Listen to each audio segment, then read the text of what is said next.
कब आए पार्थ?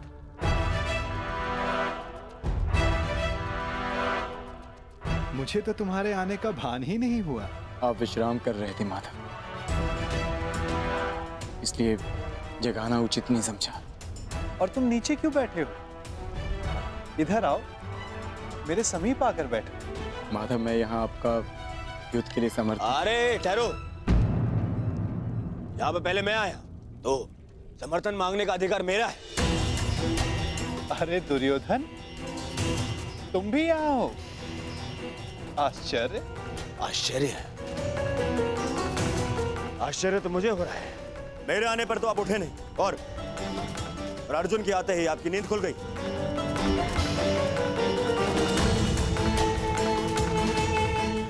वासुदेव, मैं यहाँ अर्जुन से पूर्व उपस्थित हुआ हूं, इसलिए समर्थन मांगने का अधिकार पहले मुझे मिलना चाहिए।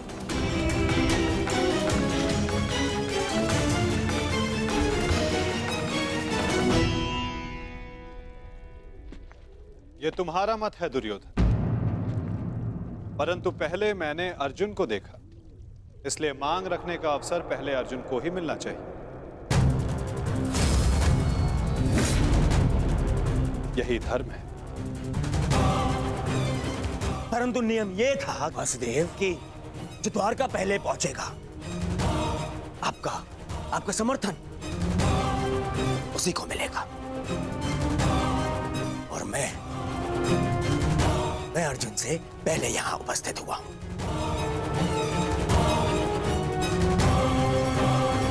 कदाचित तुमने नियम ठीक से नहीं सुना था दुर्योधन। नियम यह था कि द्वारका पहुंचकर मेरे समक्ष आकर प्रथम जो समर्थन की मांग करेगा, मैं उसका साथ दूंगा। अब आप कुतर्क का सहारा ले रहे हैं वासुदेव।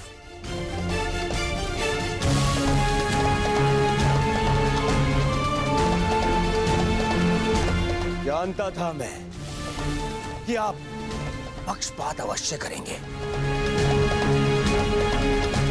आरोप मत लगाओ माधव पर।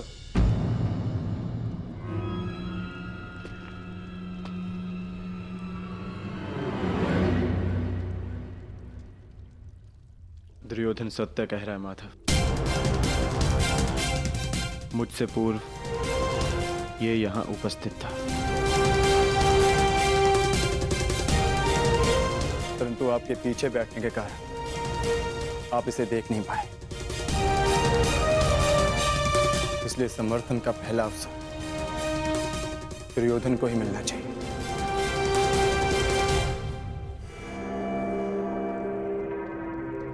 कुछ समझ में आया दुर्योधन? कुछ मांगने के लिए अहंकार नहीं, विनम्रता होनी चाहिए।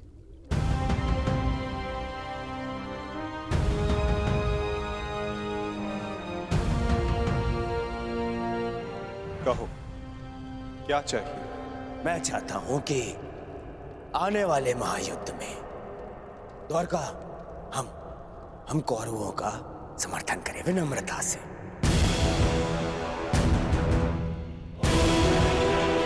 अपनी मांग पर अड़िग हो? हाँ, अड़िग हूं। मेरी यही मांग है। मैं चाहता हूं कि महायुद्ध में द्वारका हम कौरवों का समर्थन करें। ठीक है, तथास्तु।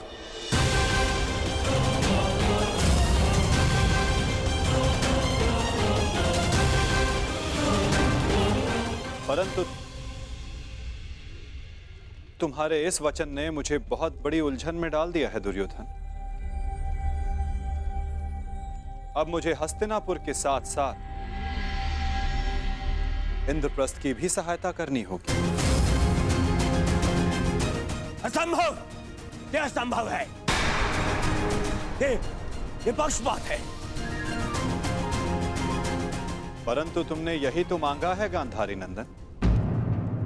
मैंने वचन बोलने से पूर्व अपने मन की तुला पर उन वचनों को तौल लेना चाहिए दुर्योधन।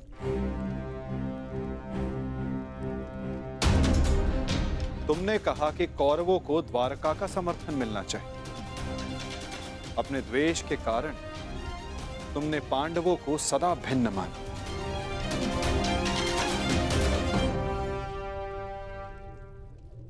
परंतु नीति अनुसार हर कुरु संतान कौरव है और पांडव भी उसी कुरु वंश के हैं जिसके लिए तुमने सहायता की मांग रखी है।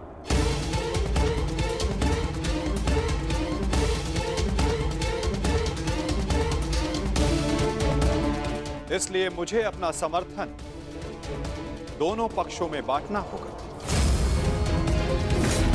इसलिए मुझे अपना समर्थन दोनों पक्षों में बांटना होगा।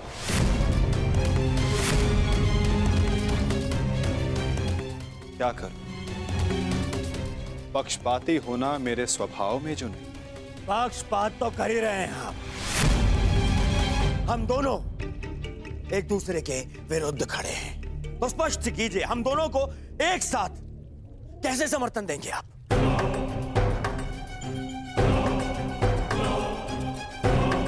या ये भी आपका कोई छल है?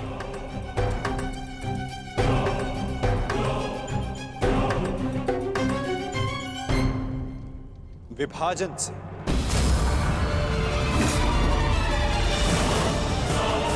पहली बार युद्ध को टालने के लिए मैंने विभाजन का सहारा लिया था और इस बार युद्ध में सम्मिलित होने के लिए विभाजन करूंगा। मैं द्वारिका की शक्ति को 2 भागों में विभाजित करूंगा।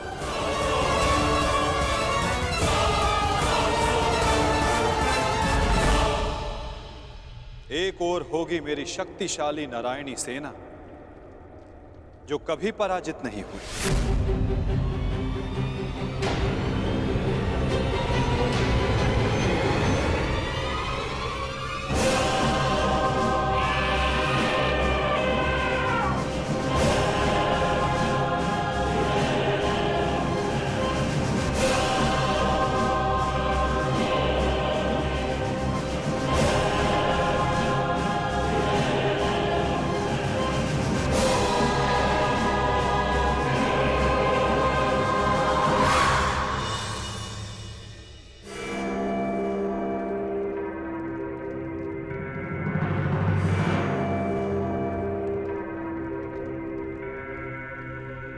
और दूसरी ओर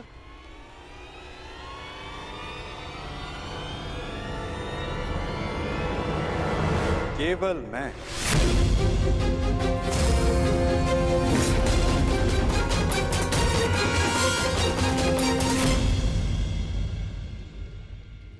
अकेला और निहत्था। मैं वचन देता हूं किसी भी परिस्थिति में मैं इस युद्ध में अस्त्र नहीं उठाऊंगा।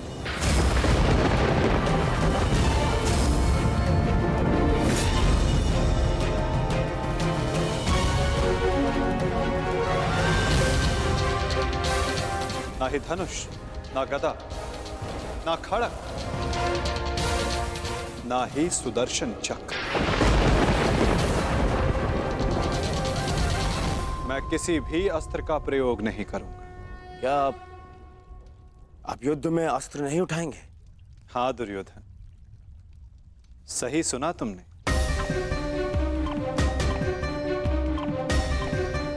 मैंने निर्णय ले लिया है कि मुझे क्या चाहिए। नहीं दुर्योधन, पहले तुम्हें मांगने का अवसर नहीं मिलेगा। क्या?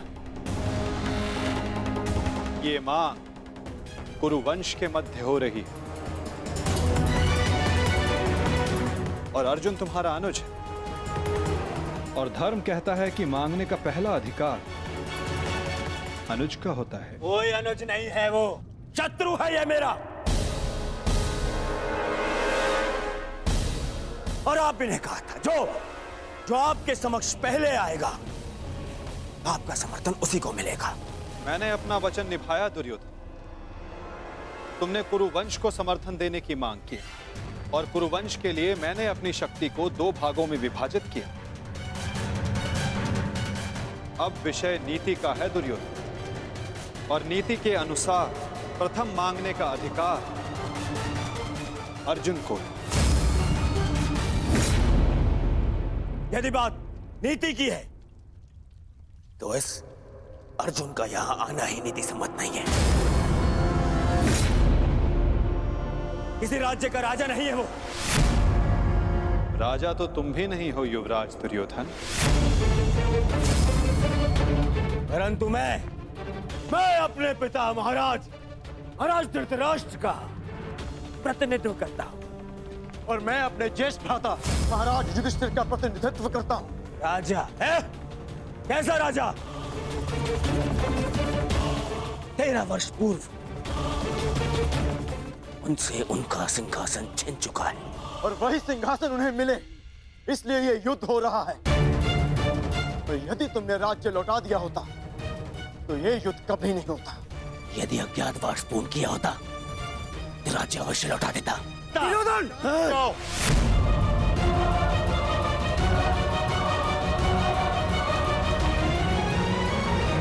यदि अज्ञातवास पूर्ण किया होता तो राज्य अवश्य लौटा देता।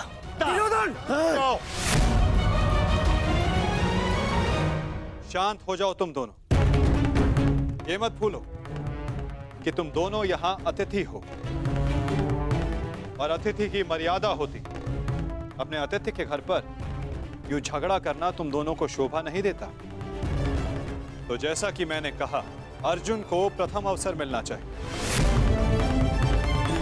आप चाहते हैं कि अर्जुन को नारायणी सेना चुनने का अवसर मिले। मुझे क्या चाहिए इसका निर्णय तुम मत लो दुर्योधन। माधव, आप अस्त्र उठाएं या ना उठाएं,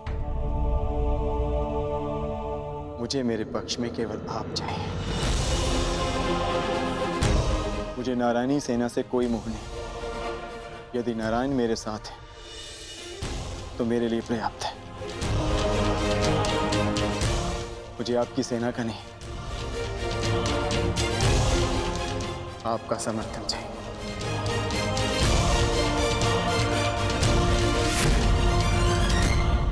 क्या आपको यह विनती स्वीकार है माता?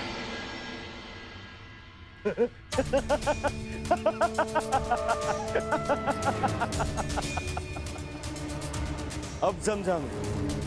ये 12 वर्ष के वनवास ने तुम्हारा क्षत्रिय गुण ही नहीं, तुम्हारी बुद्धि भी हर लिए। मूर्ख, स्वयं मेरे गले में विजयश्री की माला पहना दी तुमने तो स्वयं अपनी पराजय का मार्ग चुन लिया। इतनी विशाल शक्तिशाली अपराजय सेना को ठुकराकर, और तुमने चुना निहत्थे कृष्ण को, जो अब कदाचित स्वयं की रक्षा भी नहीं कर पाएगा युद्ध में। दिख रहा है मुझे कि कैसे तुम 5 पांडवों के शवों पर अट्ठास मारकर उत्सव मना रहा हूं मैं।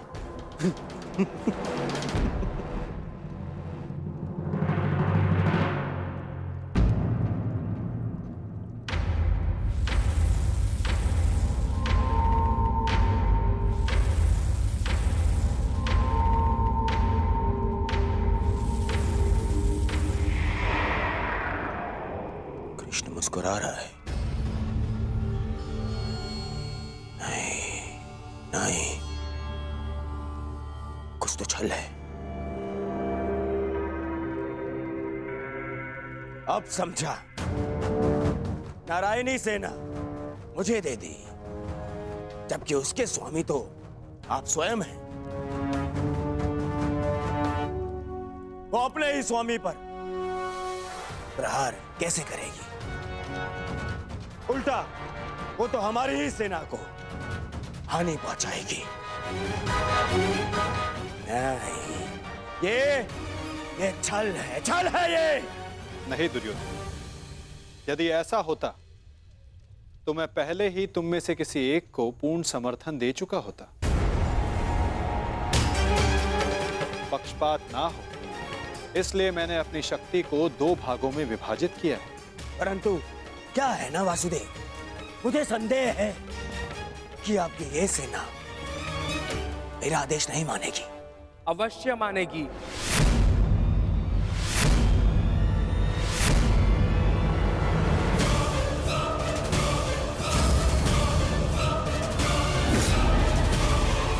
क्योंकि मैं नारायणी सेना का नेतृत्व करूंगा। वसुरश्री,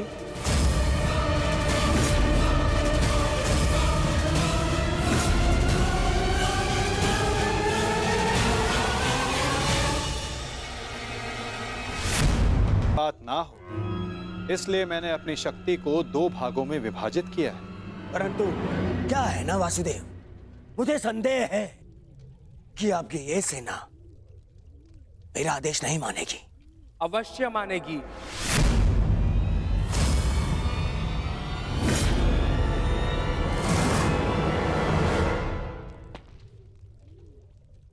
क्योंकि मैं नारायणी सेना का नेतृत्व करूंगा।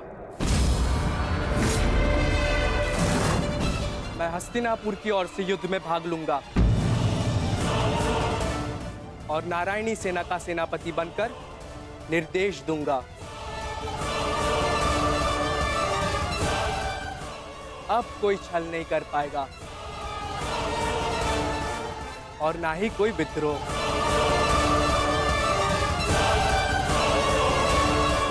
अब तो आपके मन में कोई संदेह नहीं है ना स्वसुरश्री? अब कोई संदेह नहीं।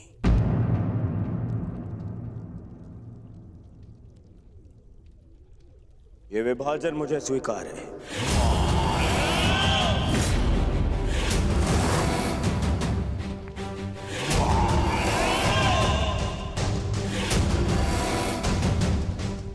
हस्तिनापुर नारायणी सेना की प्रतीक्षा करेगा। अब मुझे आज्ञा दीजिए, बहुत कार्य शेष है, तैयारियां करनी है। विनम्रता से।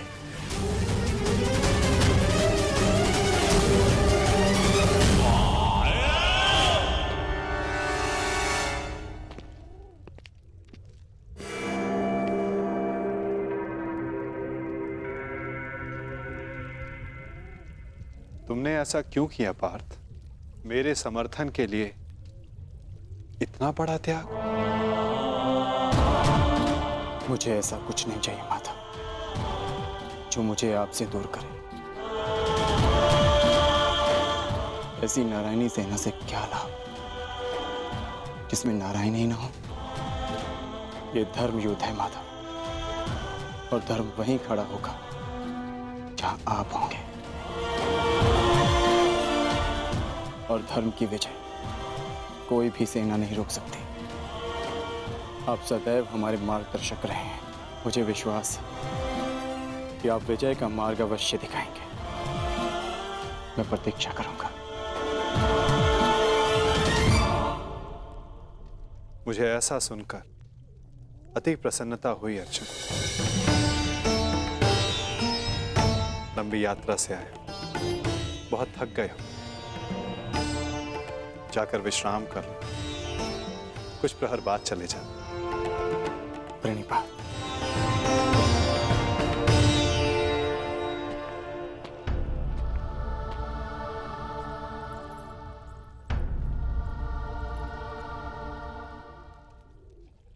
मुझे क्षमा कर दीजिए पिताश्री। मैंने आपको पक्षपाती समझा। मुझसे बहुत बड़ी भूल हो गई। ठीक कहा था आपने, आप लोगों को नहीं चुनते, लोग आपको चुनते हैं।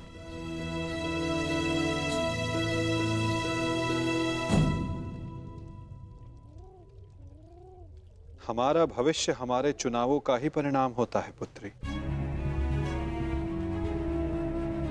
जीवन में किस मोड़ पर हम क्या निर्णय चुनते हैं, उससे सिद्ध होता है कि हमें हमारा लक्ष्य मिलेगा या नहीं। परंतु क्या होगा पिताश्री? मैं ऐसा क्या करूं जिससे मेरे पति और मेरे पिता सुरक्षित रहे? कर्म करो लक्ष्मण, फल की चिंता ना करो। तुम्हारे पिता और सांब को उनके कर्मों का फल मिलेगा और अर्जुन को अपने कर्मों का।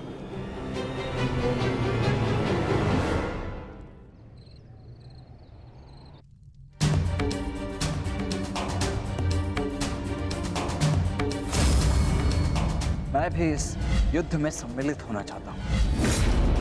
मैं अपना निर्णय ले चुका हूं और अपना पक्ष भी चुन चुका हूं। जिस ओर मेरा मित्र सांब होगा।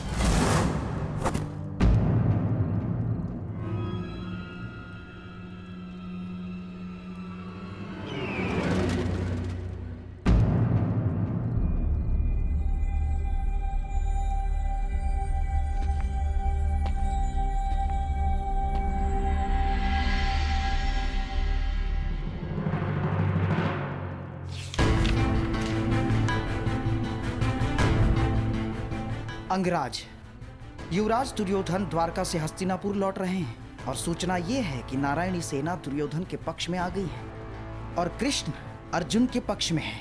अंगराज, तुम शीघ्र हस्तिनापुर लौटो। युद्ध हस्तिनापुर की सीमा पर है। गांधार राज शकुनी।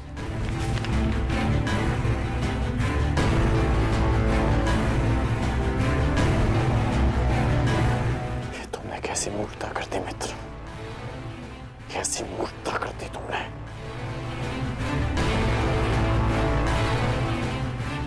मुझे अभी द्वारका के लिए प्रस्थान करना होगा।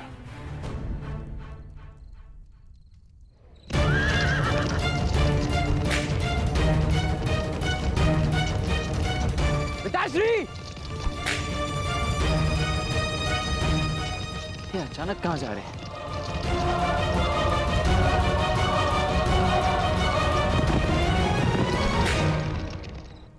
मां?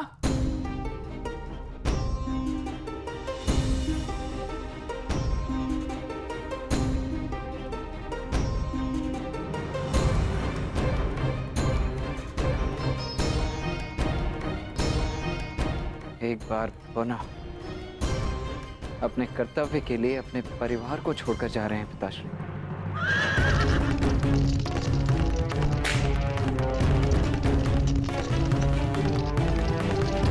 विश्वास नहीं होता, अर्जुन इतना बड़ा मूर्ख है। इतनी सरलता से मुझे नारायणी सेना दे दी।